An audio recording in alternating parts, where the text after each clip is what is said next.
In the divorce courtroom, my parents both clung tightly to Luna, unwilling to let go. When it was my turn, they only asked vaguely who I would choose, their tone clearly afraid I'd latch on to either of them. I paused. Could you lend me 200 yuan? I'm sick. They flew into a rage. We're getting divorced and all you care about is money. Are you obsessed with cash? What kind of sickness costs 200 yuan? Trying to scam money at such a young age. But 200 yuan wasn't even enough for one chemotherapy session. I just wanted to buy some decent clothes to die in. I never imagined that those 200 yuan would make my parents regret it for the rest of their lives. I died in the courtyard of Grandpa Walter's tiled cottage. Snow buried my body as if I had never existed. My jacket, too short and revealing my ankles, couldn't cover the red, swollen frostbite sores. I never got to change into decent new clothes before I died. My soul drifted over 300 kilometers away to a place ablaze with neon lights, dazzling and gaudy. That was the home of Luna and our parents. The whole city was lit up, anticipating the stroke of midnight. Oh, it was almost New Year. My soul drifted unconsciously into the living room. The whole house was decked out festively. Mom was proudly showing Luna the new clothes and boots she'd bought her, several sets. Luna wouldn't even have to wait until midnight to wear her new things. But Luna, engrossed in her phone game, barely glanced up and didn't respond. Whether bored or irritated, Mom put the clothes down and cursed towards Grandpa's village.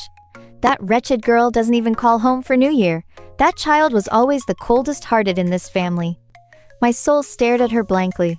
I could see them, but not touch them. They couldn't hear my voice. Dad clicked his tongue impatiently. It's New Year, don't bring up depressing things. The atmosphere warmed up again. Snow made the decorative Chinese characters spring on the windowsill look festive. They didn't know that I, the one they always despised, had completely left this world. I would never trouble them again. If they knew I was dead, would they regret abandoning me? 5 months ago, Mom and Dad's divorce ended up in court. In the courtroom, they both tugged at Luna, unwilling to let go, while subtly pushing me away. Luna's princess dress was nearly torn in the struggle between them. Her soft little hands, covered in woolen gloves, pressed over her ears as if she were suffering immense grievance. I won't choose. I won't choose. Wearing my autumn jacket, I stomped my feet, wanting only to shrink away in embarrassment.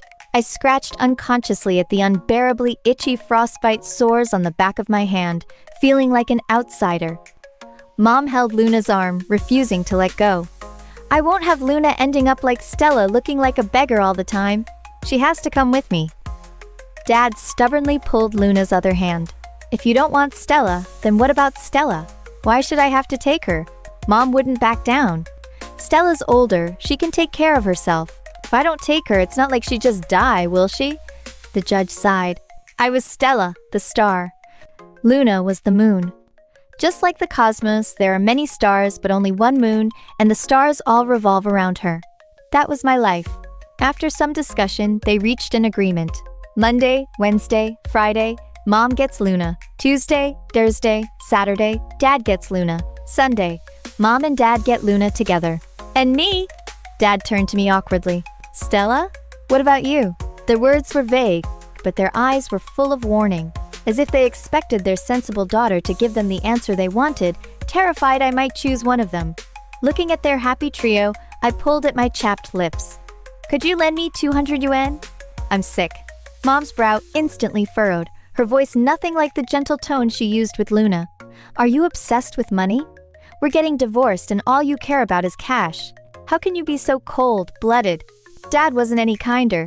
What kind of sickness costs 200 yuan? Trying to scam money at such a young age. I wished it was just a scam for 200 yuan, but cancer doesn't lie.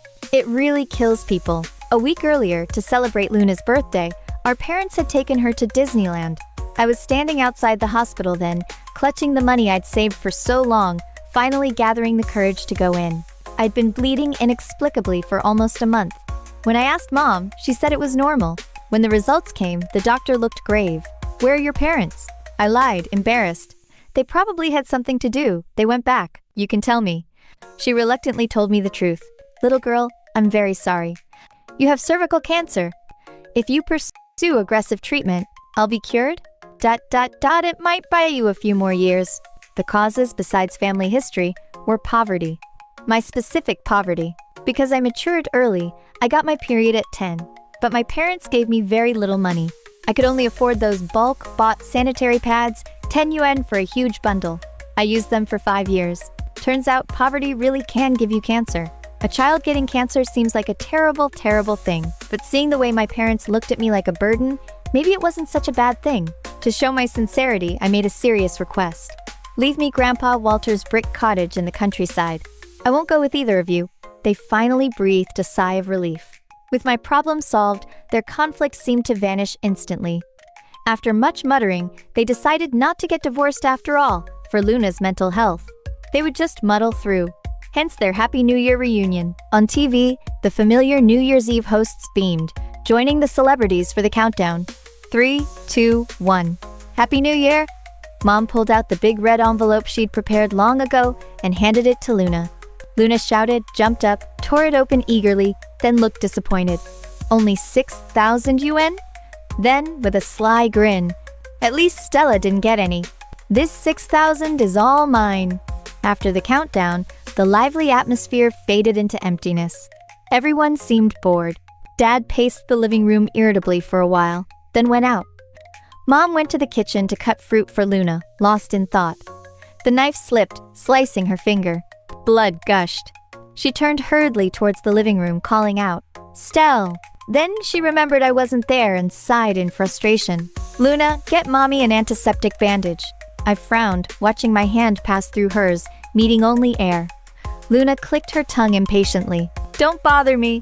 I'm defending the base. My tower's about to fall." Mom sighed, pressing her wound, and walked out with a doting smile. Her gaze fell on the white first aid kit on the middle shelf. She stopped, her expression distant. It was the first aid kit I had prepared for Mom. Inside, besides common cold medicine, were pain, relieving patches for her back. Mom had back problems after giving birth to Luna. Before, besides massaging her day and night, I'd helped by applying these patches. She picked one up, reading the instructions silently. I watched her, trying to see something on her face, but there was nothing. She suddenly looked in my direction, annoyed, always wasting time on useless things. "Why can't you just be sensible like your sister? I wonder what sickness she had. Is she better now? Mom, I don't need treatment anymore. My greatest act of being sensible was dying without burdening you again." Dad pushed the door open, snow dusting his head. He brushed it off casually and eagerly pulled an envelope from his pocket. I recognized it instantly. It was the letter I'd sent them 2 weeks ago. I'd texted him the pickup code 2 days after mailing it, but he hadn't responded, clearly not caring. Now, on New Year's Day, he'd rushed to fetch it. Hearing it was my letter, Mom showed rare interest, her expression more like someone anticipating gossip. As they opened it, the first thing pulled out was 2 worn 100 yuan notes. Before they left the court, they had given me the 200 yuan. After much wandering, on the day I reached the end of my rope, I still only had 200 yuan to my name. Staring at the 2 yuan steamed rice and greens in the convenience store, I thought hard, die full or die hungry. In the end, I decided to send it all back. Dad stared at the money, stunned for a moment, then regained his usual air of superiority. He pointed at the bills triumphantly. "See, I told you her sickness was fake. She saved the money. Probably scared we'd find her out," he added, "and she dares to send it back out of spite? If she asks for money again, don't give her a single cent. Let her learn who's boss." Mom's disgust was equally clear. So young and already learning to be manipulative. I blame her grandfather. Ruined her. Her life is over.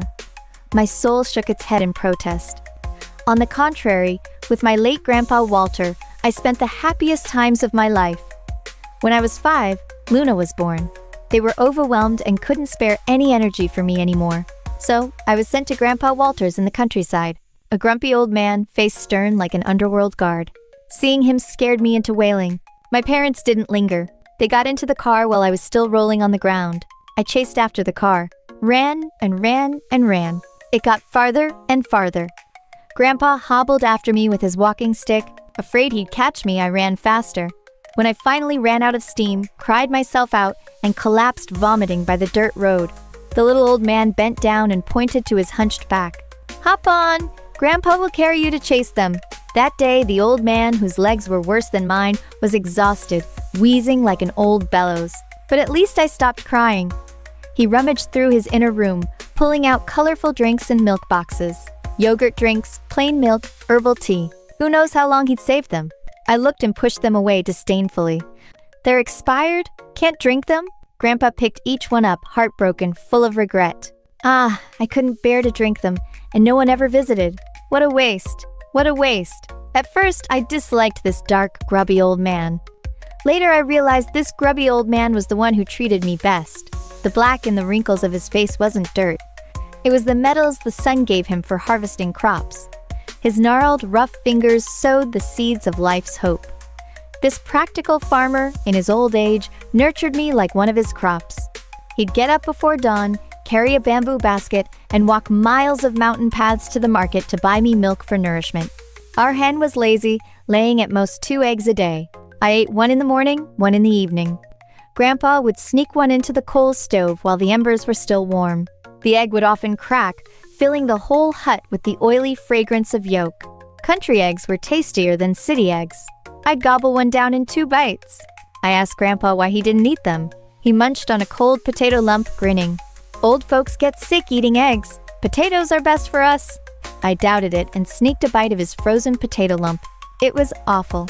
I often asked Grandpa when Mom and Dad would come back. He said, when the snow falls. I hated snow. It was cold. But I looked forward to New Year, because then they would come back. I never imagined I'd die on such a winter night, unnoticed. New Year's Day is usually for visiting neighbors. Even though my parents disliked the fake pleasantries, they forced smiles for neighborhood harmony, pretending to insist on guests staying for meals. Luna was different. She ignored everyone, sprawled on the sofa, yelling, "Push the tower! Push the tower!" During the chatter, neighbor Mrs. Peterson suddenly asked about me. "Where's Stella?" Seeing my parents hesitate, her words carried a hint of meaning. Stella was such a sensible girl. Now that you've bought a place in the city, why send Stella back to the countryside for New Year? My parents forced smiles, looking awkward. The countryside is good. Air's 100 times better than this concrete jungle. But back then, they'd fought tooth and nail to put down roots in the city for Luna. Earlier, when they could only afford to rent a 2-bedroom apartment in the city. One room was theirs, one was Luna's. I was in the countryside. Finally, they came back for New Year.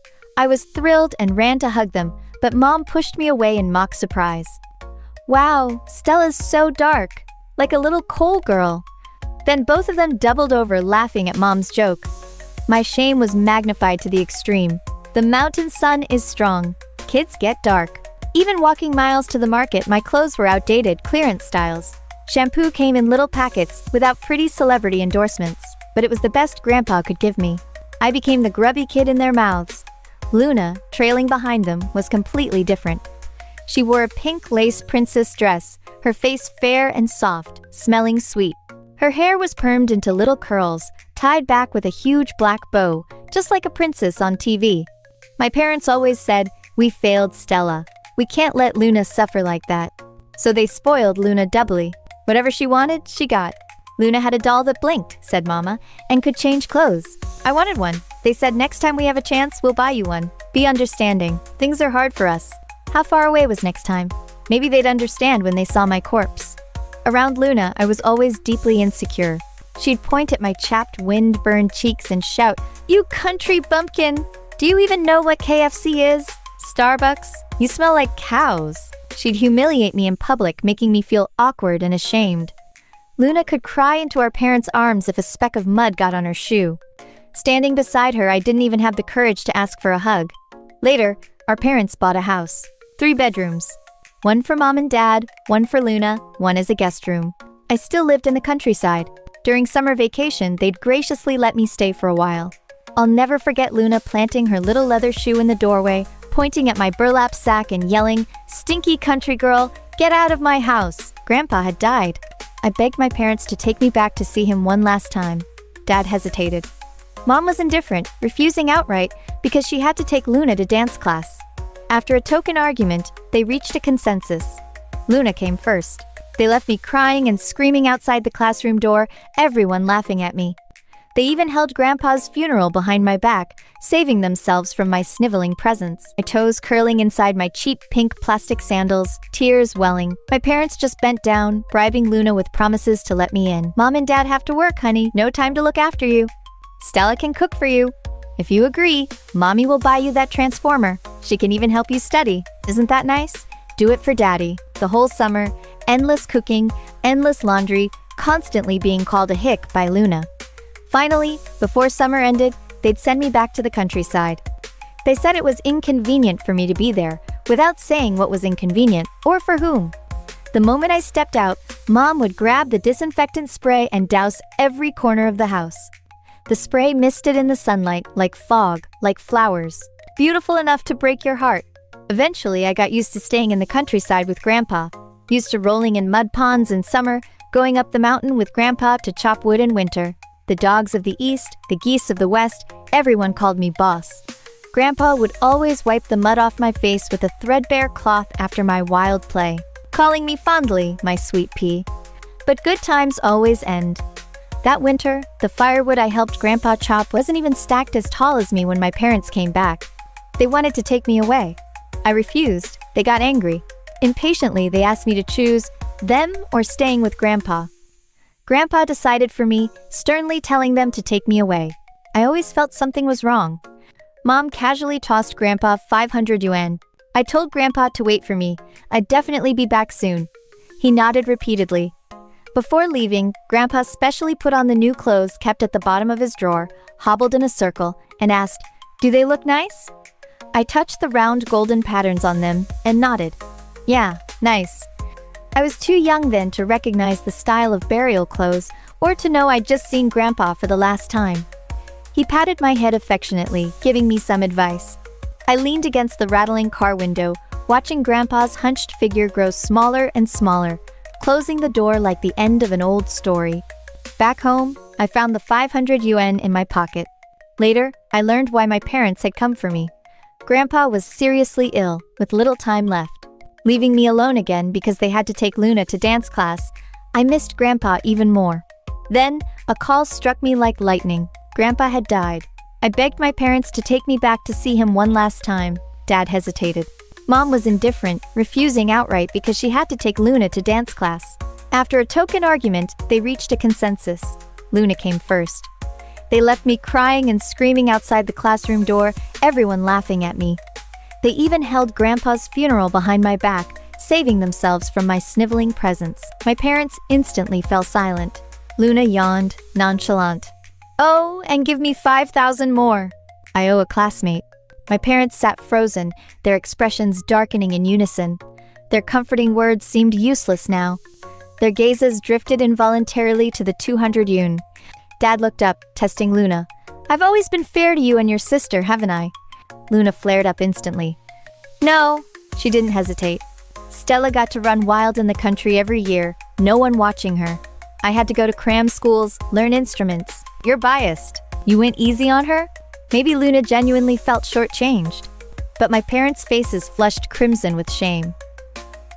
Grandpa vanished like a speck of dust, silent and unnoticed. But memories weigh like mountains, always crushing me. Losing a loved one isn't a downpour, it's a lifelong dampness. I was trapped in that dampness, stirring up storms in every seemingly calm day. Years passed and the old man was still angry. He never once visited me in my dreams. Not even after I died did he come to see me. These past few days I've lingered in my parents' house, watching them go about their normal visits, full of noise. But as the night deepened, both seemed preoccupied. Dad tossed and turned, unable to sleep. Getting up, he found Mom sitting dazed on the sofa, clutching the 200 yuan from the envelope. They were like flames seeking warmth in a snowstorm, comforting each other. "Stella's so grown up now, surely she can take care of herself," Mom said tentatively. Dad nodded hesitantly. "Right, Stella could do everything when she was little. She's independent now, no problem. Don't worry." He didn't know if he was comforting Mom or himself. Maybe even they sensed that such a winter night could freeze a person to death. But it didn't matter if it was Stella. The window fogged up, but it couldn't block the howling snow outside. Dad spoke with a touch of pride.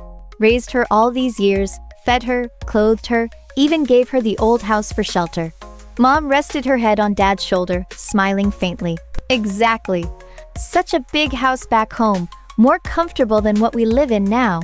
What parents could do better? We've done enough. They didn't know. A house needs people. A country house with people can stand for a century. Empty, it crumbles in a year.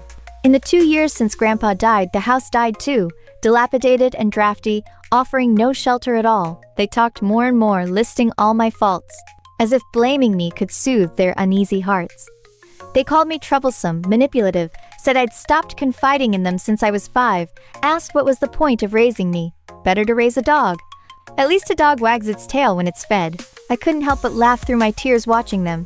When I died, I was skin and bones, long forgotten what it felt like to be full. Luna, woken by the noise, stormed into the living room. "Shut up! I stayed up late enough. Can't you two be quiet?" My parents instantly fell silent. Luna yawned, nonchalant. "Oh, and give me 5,000 more. I owe a classmate." My parents instantly fell silent. Luna yawned, nonchalant. "Oh, and give me 5,000 more. I owe a classmate." My parents sat frozen, their expressions darkening in unison. Their comforting words seemed useless now. Their gazes drifted involuntarily to the 200 yuan. Dad looked up, testing Luna. "I've always been fair to you and your sister, haven't I?" Luna flared up instantly. "No." She didn't hesitate. "Stella got to run wild in the country every..." My parents sat frozen, their expressions darkening in unison. Their comforting words seemed useless now. Their gazes drifted involuntarily to the 200 yuan. Dad looked up, testing Luna. "I've always been fair to you and your sister, haven't I?" Luna flared up instantly. "No." She didn't hesitate. "Stella got to run wild in the country every year, no one watching her. I had to go to cram schools, learn instruments. You're biased. You went easy on her." Maybe Luna genuinely felt shortchanged. But my parents' faces flushed crimson with shame. Looking up at the big red Frosty King sign, I grabbed the owner's leg and asked if he'd hire me. Hearing my age, he shook his head. "No way. You're underage. I can't hire you." Sigh. Guess I needed to hit the dumpsters earlier before they were picked clean. Dejected, I let go and picked up my sack. He clutched his head, groaning. "The counter's filthy. We're short, staffed, too busy." I was sharp. I got the hint, rolled up my sleeves, and started wiping the counter for him. By noon, I'd pretty much cleaned the whole shop. Dad hesitantly pulled 200 yuan notes from his wallet, speaking earnestly to me. "Mom and Dad aren't abandoning you. You're still our child. If you ever get into trouble, ... Mom nudged Dad sharply, cutting him off. Dad choked. ... We'll see." Then the three of them walked away without looking back. I visited many hotels asking about rooms. The cheapest was at least 60 yuan a day. My best bet was to find a job with room and board, but I wandered the streets for days, finding nothing suitable. Smart me headed for the internet cafe at night. It had heating. If you were shameless enough, you could sleep in the chairs. When hungry, I'd buy a bag of instant noodles for 150, beg some hot water from the attendant, hold the bag closed to steam it, and soon the smell would waft out.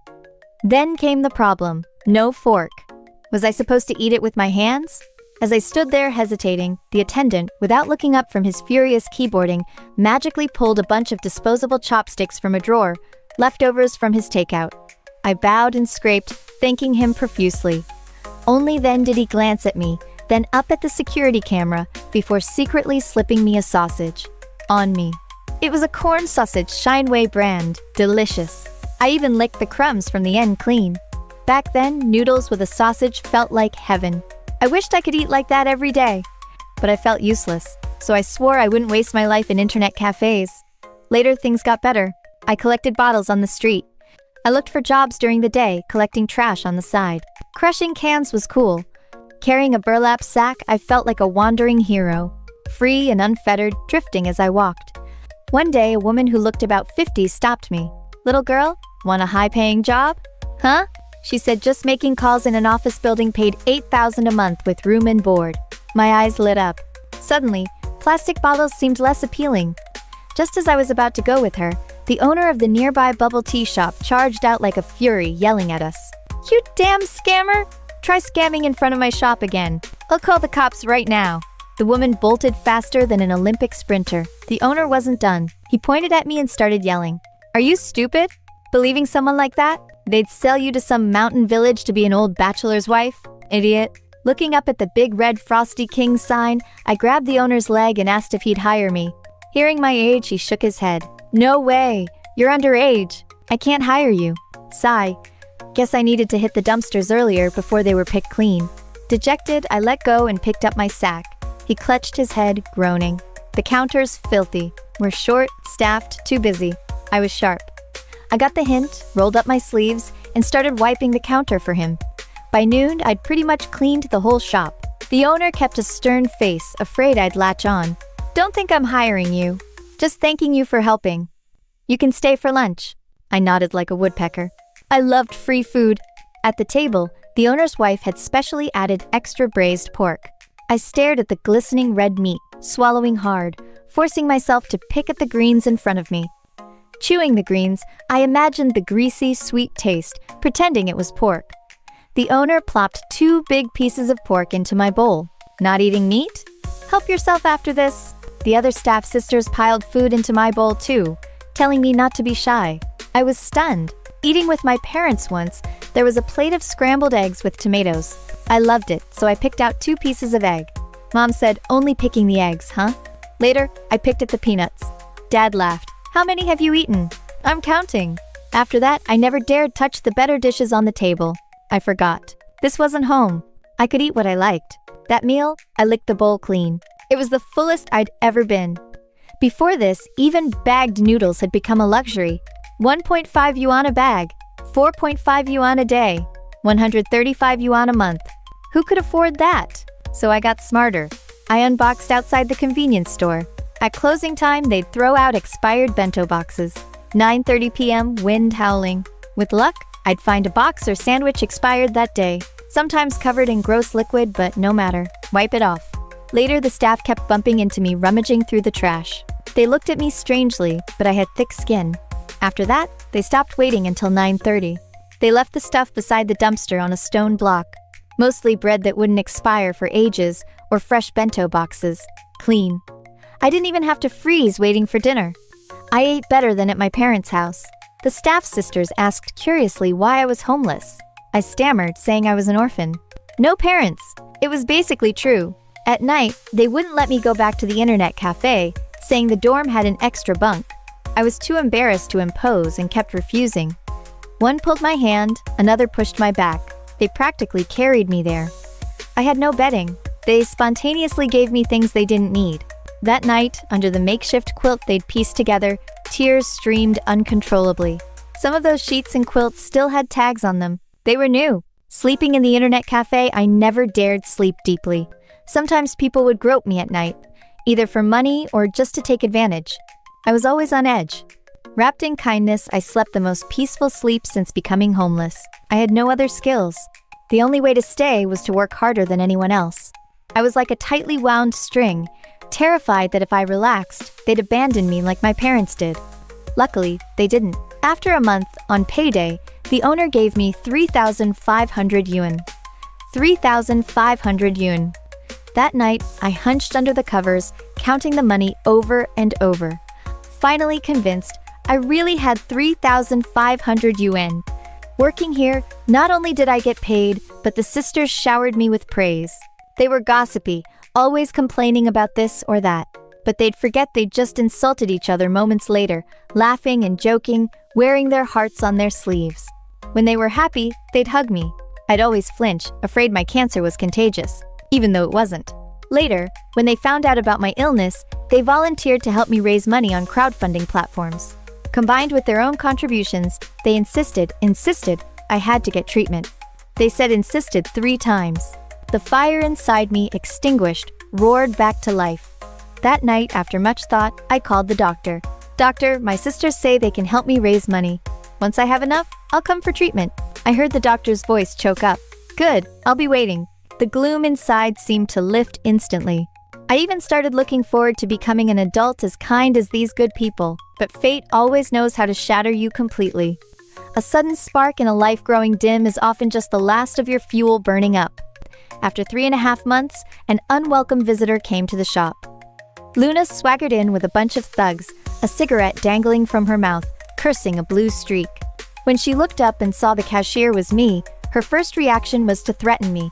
If I dared tell our parents, she'd deal with me. After all, she was the good girl in front of them.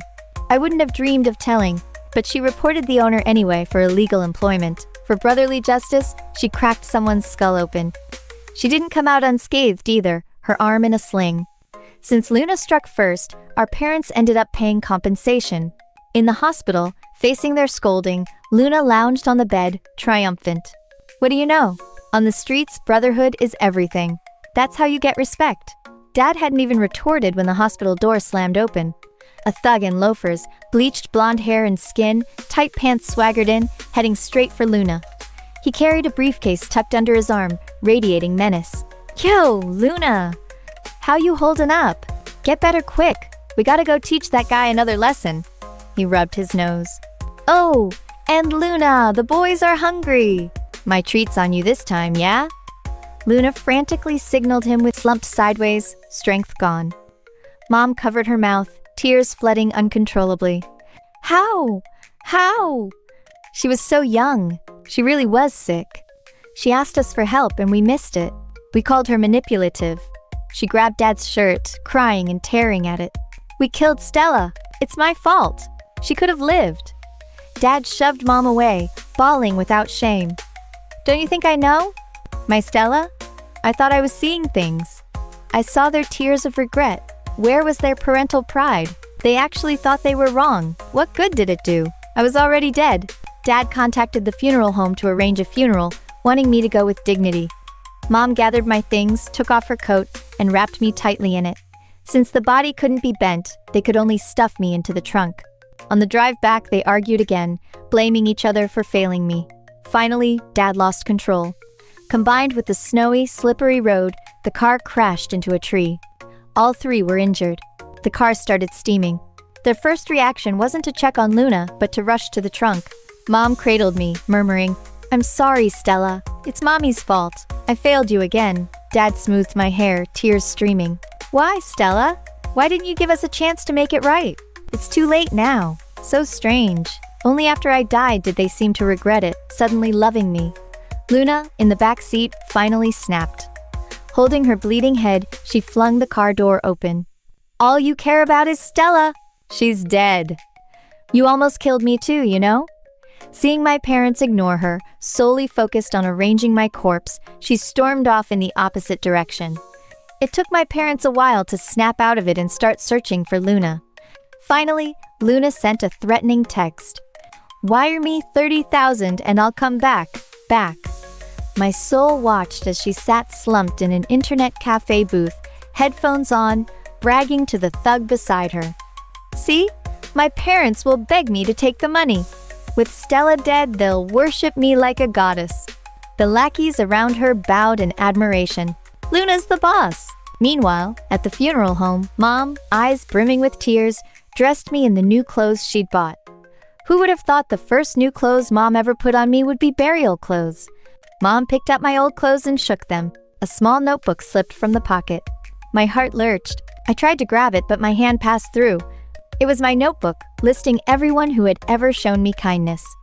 My parents followed the notebook to the internet cafe attendant. To thank him, they gave him a thick red envelope. The attendant was still aloof. He picked up the envelope, counted the money, glanced at my parents, and sneered. Then he flung the cash in their faces. "Got money to play big shot with strangers? Why couldn't you be decent to her? You wear designer clothes, carry designer bags, but your daughter survived on trash." Mom couldn't take it anymore. She collapsed, wailing, "My Stella, why did you suffer so alone? Why didn't you come to us?" Dad took a deep drag of his cigarette and stubbed it out on the back of his hand. Sizzle. Watching their gut-wrenching regret, I felt no warmth. If only 1,000th of the love they showered on Luna had been given to me, I wouldn't have lived such a wretched life. Finally, they went to Frosty King. The owner turned his back on them, fists clenched. "Closed today? Shutting up. Not serving." My parents blocked the rolling shutter door. Dad almost knelt. They said I was dead. They just wanted to see where I'd lived one last time. Everyone froze. "What did you say?" Hearing the story, the owner laughed bitterly, finding my parents unbelievable. "Do you know how Stella died?" Mom sniffled, confused. "Wasn't it the cancer? The owner suddenly exploded. Cancer didn't kill her. You killed her. You and your precious Luna. Dad was stunned. What does Luna have to do with it? Finally, my parents learned the whole truth. I had been determined to get treatment. I could have lived through this winter, maybe longer, but all my hope was buried by them in this winter. I'd never seen them break down like this, crying like children who'd lost their candy, grief raw and real. My soul observed this trial of their conscience and finally shed tears too. But what good did it do? I was already dead. My parents met Luna at a restaurant. Luna slouched in her chair, a lollipop in her mouth, utterly insolent. Regretting it now? Knew you'd come crawling back. Price just went up. Another 10,000. My parents' faces were icy. They stared straight at her, speaking slowly and deliberately. From now on, we are no longer related.